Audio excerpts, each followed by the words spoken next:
தமிழர் மக்கள் கட்சியின் வேட்பாளர் பட்டியல் இன்று 1/4/2026 தமிழர் மக்கள் கட்சியின் தலைமை அலுவலகத்தில் இன்று வெளியிடப்படுகிறது.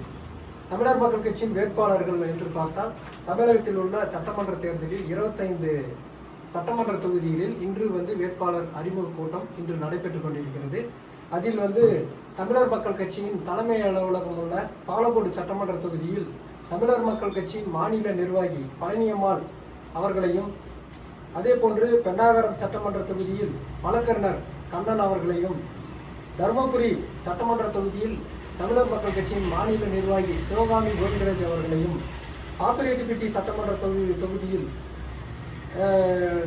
தமிழர் மக்கள் கட்சியின் நிறுவன தலைவர் கோவிந்தராஜ் அவர்களையும்,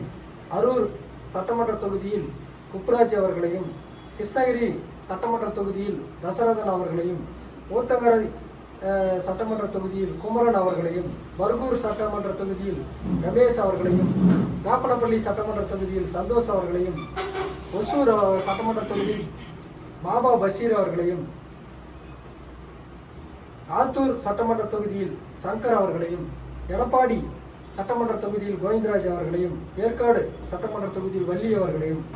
ஓமலூர் சட்டமன்ற தொகுதியில் சதீஷ் அவர்களையும், கங்கவல்லி சட்டமன்ற தொகுதியில் பிரதா அவர்களையும், சங்ககிரி சட்டமன்ற தொகுதியில் எழில் அவர்களையும், சேலம் தெற்கு தொகுதியில் ஜெயகாந்தி என்பவரையும், சேலம் வடக்கு புஷ்பா அவர்களையும், சேலம் மேற்கு ராமன் அவர்களையும், மேட்டூர் சட்டமன்ற தொகுதியில் கோகுல் அவர்களையும், வீரபாண்டி சட்டமன்ற தொகுதியில் தெய்வானை அவர்களையும், காட்பாடி சட்டமன்ற தொகுதியில் தர்மலிங்கம் அவர்களையும், வேலூர் சட்டமன்ற தொகுதியில் சதீஷ் அவர்களையும் இந்த தமிழர் மக்கள் கட்சியின் ஆட்சி மன்ற குழுவில் போட்டியிட அதிகாரம் வழங்கப்பட்டு தமிழர் மக்கள் கட்சி நிறுவன தலைவரான நான் இன்று வேட்பாளர் அறிமுக கூட்டத்தை நடத்தி கொண்டிருக்கிறோம். நமது சட்டமன்ற தேர்தலில் தமிழர் மக்கள் கட்சி போட்டியிடுவதின் நோக்கம் என்னவென்றால், தமிழர்களுக்கென்று இந்த தமிழகத்தில் தமிழன் தான் ஆள வேண்டும், தமிழகத்தில் உள்ள தமிழனுக்கு அனைத்து உரிமைகளையும் மீட்டெடுக்க வேண்டும், நமது தலைவர் பிரபாகரன் வழியில் தமிழகத்தில் ஆட்சி அமைக்க வேண்டும் என்ற ஒரு அடிப்படை தத்துவத்தின் கோட்பாடின்படிதான் இந்த தமிழர் மக்கள் கட்சி இயங்கிக் கொண்டிருக்கிறது. அதே போன்று தமிழன் வாழ வேண்டும் என்றால் தமிழன் ஆள வேண்டும், சட்டமன்ற தேர்தலில் தமிழன்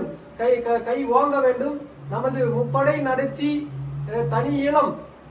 ஈழத்திற்காக போராடிய தலைவர் பிரபாகரன் வழியில் வந்த நமது தமிழர் மக்கள் கட்சி இந்த தமிழகத்தில் வெற்றி வாகை சூட வேண்டும், சட்டமன்ற தேர்தலில் ஆட்சியில் பங்கு பெற வேண்டும் என்ற நோக்கத்தில் தமிழர் மக்கள் கட்சி போட்டியிடுகிறது. அனைத்து வேட்பாளர்களும் வெற்றி பெறுவார்கள் என்றும், இந்த தமிழகத்தில் அதிக வாக்கு வித்தியாசத்தில் தமிழர் மக்கள் கட்சியின் வேட்பாளர் வெற்றி